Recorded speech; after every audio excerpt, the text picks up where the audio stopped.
महादेवी की प्रणाम मुनिवर।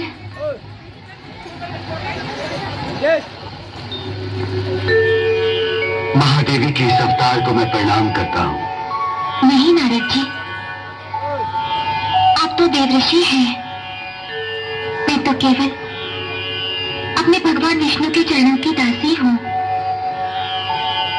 न जाने मुझे मेरे प्रभु के दर्शन कब होंगे। शीघ्र ही। भगवान विष्णु ने दुष्टों का संहार करने के लिए इस त्रेता युग में अयोध्यापति दशरथ नंदन श्री राम के रूप में अवतार लिया है। दशरथ नंदन श्री राम? हाँ, और अपने पिता के दिए हुए वचन को निभाने के लिए उन्होंने अपना राजपाट त्याग कर वनवास जाना स्वीकार किया है। क्या कह रहे हैं देवऋषि? हाँ त्रिकुटा, और इस समय वो अपना एक और प्रण निभाने के लिए दक्षिण दिशा की ओर प्रयाण कर चुकी है। सच मुनिवर? भगवान विष्णु के जिस अवतार को देखने के लिए मेरी आंखें व्याकुल हो रही थी, क्या मैं उनके दर्शन करने का सौभाग्य प्राप्त कर सकूंगी? अवश्य। अपनी भक्ति और तपस्या से तुम उन्हें अवश्य प्राप्त कर सकती हो। नारायण नारायण। राम,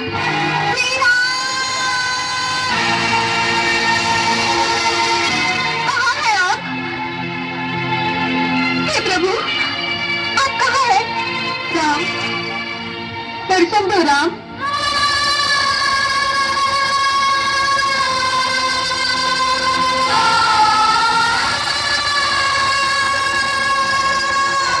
भैया, आप इतने चिंतित क्यों हैं?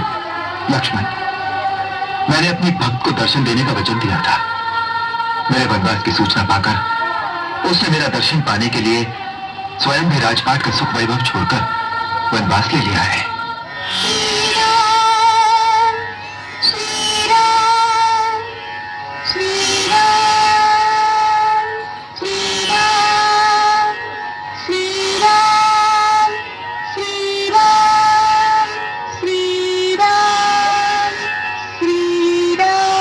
शिव शंकर, जय सती मैया की।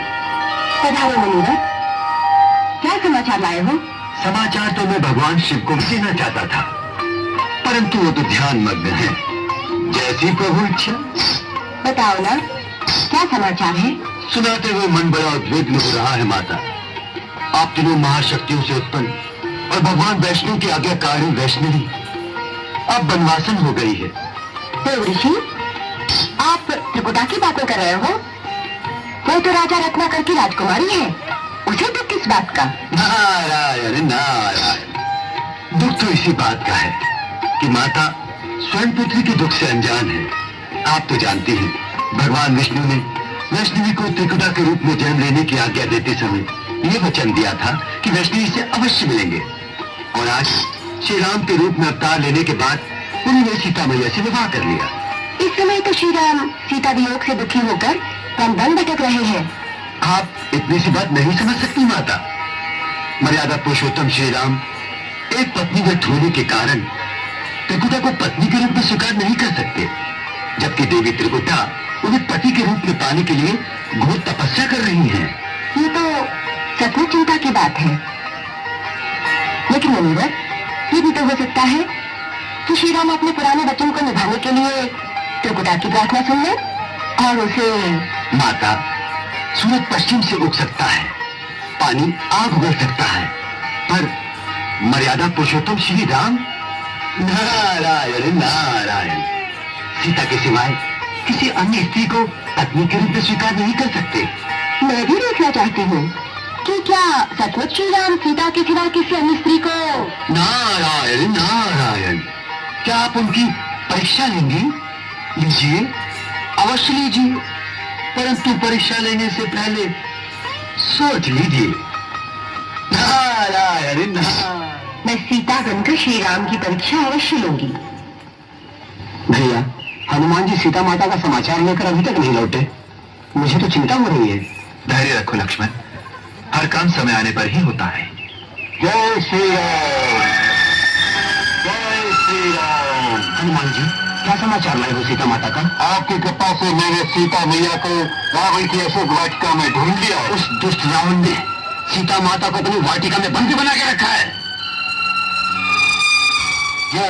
श्री राम। जय प्रभु। प्रभु, मैं तो स्वयं ही सीता माता को लाने की क्षमता रखता हूँ, परंतु मैया ने आज्ञा दी कि श्री राम स्वयं ही आकर मुझे ले जाएंगे।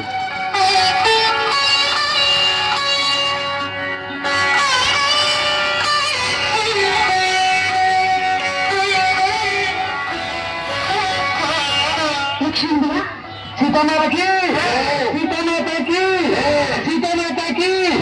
माता, आप सुरक्षित तो है ना? माता, आप यहाँ?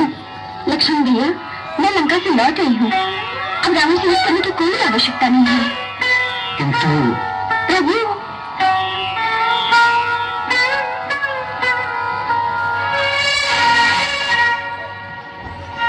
आप मुझे इस तरह क्यों देख रहे हैं प्रभु? आइए, अयोध्या लौट चले। वनवास का समय पूरा हो रहा है। प्रणाम सीता। भैया, ये क्या कर रही हैं आप? लक्ष्मण, तुम भी इन्हें प्रणाम करो। ये तो जगत जननी पार्वती माता है, जो मेरी परीक्षा लेने यहाँ आई है। श्री राम प्रभु। माँ, मुझे क्षमा करना भगवान।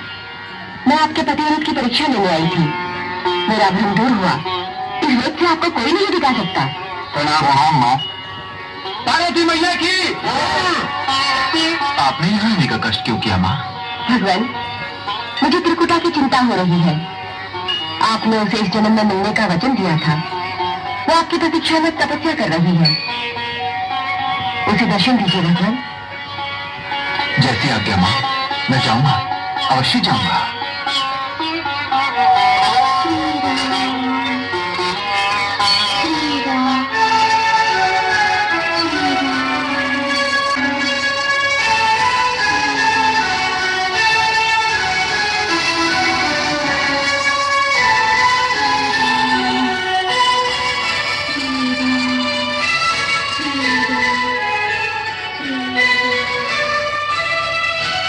आंखें खोलो देवी, आंखें खोलो।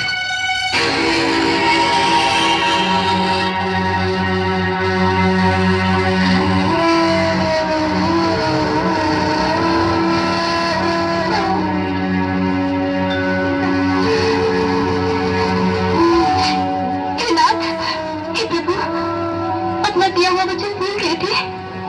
मैं कभी कुछ नहीं भूलता देवी, परंतु इस राम अवतार में मेरी कुछ मर्यादाएं हैं। मैं उन्हीं मर्यादाओं का पालन कर रहा हूँ। कैसी मर्यादाएं? सती सीता के पति के रूप में मैं एक पतिव्रत में बंधा हुआ हूँ। मैं इस अवतार में तुम्हें स्वीकार नहीं कर सकता। नहीं प्रभु, अब मैं चैन तब तक नहीं छोड़ूंगी जब तक आप मुझे स्वीकार नहीं कर लेते। मुझे विवश न करो देवी, मेरे चरण छोड़ो और मेरे लंका से लौटने की प्रतीक्षा करो। प्रतीक्षा करो? मैं प्रतीक्षा करने के लिए तैयार हूँ प्रभु। क्या लौटकर आप मुझे स्वीकार करेंगे? मुझे वचन दीजिए प्रभु, मुझे वचन दीजिए। मैं तुम्हें वचन देता हूँ कि लंका से लौटते समय मैं अवश्य तुम्हारे पास आऊंगा। उस समय यदि तुमने मुझे पहचान लिया तो मैं तुम्हारी बात मान जाऊंगा। मैं अवश्य पहचान जाऊंगी स्वामी। आपके लौटने की प्रतीक्षा में मैं यहीं पर राम नाम का जाप करती रहूंगी। प्रभु दर्शन से त्रिकुटा का मनवा गयो हर्षा। पग चिन्हों की धूलि को मस्तक लियो लगा, मस्तक लियो लगा। नारायण नारायण।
ये भक्ति और तपस्या की शक्ति का प्रभाव है देवी।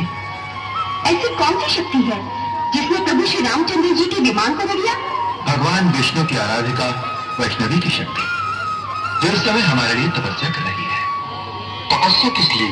हनुमान, तुम तो जानते हो कि हमने त्रिकुटा को दर्शन देने का वचन दिया है। हाँ, उस वचन को पूर्ण करने के लिए हमें जाना ही होगा। भैया, वैष्णवी त्रिकुटा, मेरे तो कुछ समझ में नहीं आया। यही तो वो रहस्य है जो इस समय हम तुम्हें नहीं बता सकते। भक्ति के प्रभाव से ये त्रिकुटा वैष्णव देवी के रूप में संसार में प्रसिद्ध होगी और जन जन के दुख दूर करेगी। चलो हनुमान, क्यों आज्ञा प्रभु।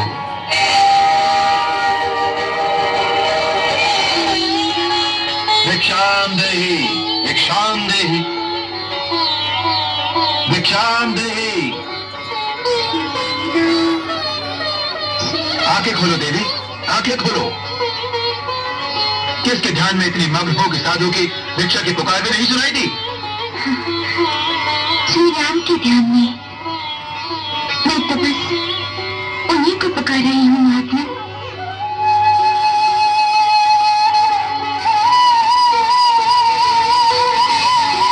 महात्मन, कि श्री राम लंका से लौट आए?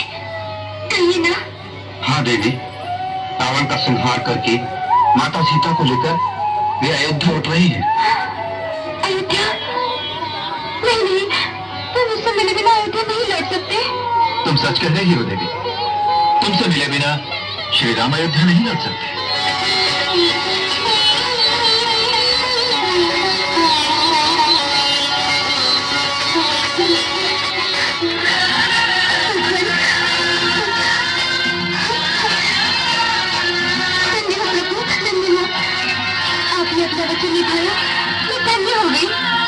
परंतु उस वचन के अनुसार तुम हमें पहचान नहीं सकी। हम मुक्त हैं। ये आप क्या कह रहे हैं प्रभु? हाँ वैष्णवी, इस अवतार में हम तुम्हें उस रूप में स्वीकार नहीं कर सकते जिस रूप में तुम चाहती हो। हे प्रभु, मैं आपके वियोग में अकेली कैसे रह पाऊंगी? तुम महाशक्ति हो वैष्णवी। धर्म का प्रचार करने और दुष्टों का संहार करने के लिए ही तुमने अवतार लिया है। जाओ, हिमालय के समीप जम्मू कटरा के पास त्रिकुट पर्वत पर जाकर धर्म की ज्योत जगाओ। जहां एक सुरम्य गुफा में मां सरस्वती, मां लक्ष्मी और मां महाकाली विराजमान हैं। वहां तुम वैष्णव देवी के नाम से प्रसिद्ध हो जाओगी। सारे भूमंडल पर तुम्हारी पूजा होगी और तुम अमर हो जाओगी। युगों युगों तक मैं आपकी प्रतीक्षा करती रहूंगी। मैं कलयुग में कल की अवतार लेकर तुमसे मिलूंगा और तुम्हारी इच्छा पूर्ण करूंगा। तब तक तुम त्रिकुट पर्वत पर तीनों महाशक्तियों की शक्ति बनकर विराजो। जो आज्ञा स्वामी, आपकी आज्ञा का पालन करती हुई मैं वैष्णव धर्म की महिमा बढ़ाऊंगी और भगवान विष्णु की वैष्णवी के रूप में लोगों की भक्ति की शक्ति प्रकट करूंगी। जय श्री राम। प्रणाम प्रभु। जय श्री हनुमान। प्रभु, आपके दर्शन करके मेरा जीवन सफल हो गया। जय श्री राम। तुम धन्य हो बेटी, तुम धन्य हो। मुझे क्षमा करना बेटी, तुम्हें पहचानने में मुझसे भूल हुई। मेरा भी आशीर्वाद है कि तुम सारे संसार में धर्म की ज्योति प्रज्वलित करो और भटके हुए मानव को सत्य और भक्ति की राह दिखाओ। देवी, वीर हनुमान त्रिकुट पर्वत पर तुम्हारे प्रहरी बनकर रहेंगे। जो भी सच्चे हृदय से तुम्हारी भक्ति करेगा और तुम्हारे दर्शन करेगा, उसकी मनोकामना अवश्य पूर्ण होगी। मन किया श्री राम को, हृदय हुआ प्रकाश, महाशक्तियों के संग करने चली निवास। बहन लक्ष्मी, बहन सरस्वती, आज से हमारी बेटी त्रिकुटा भगवान श्री राम की आज्ञा अनुसार हमारे साथ ही रहेगी।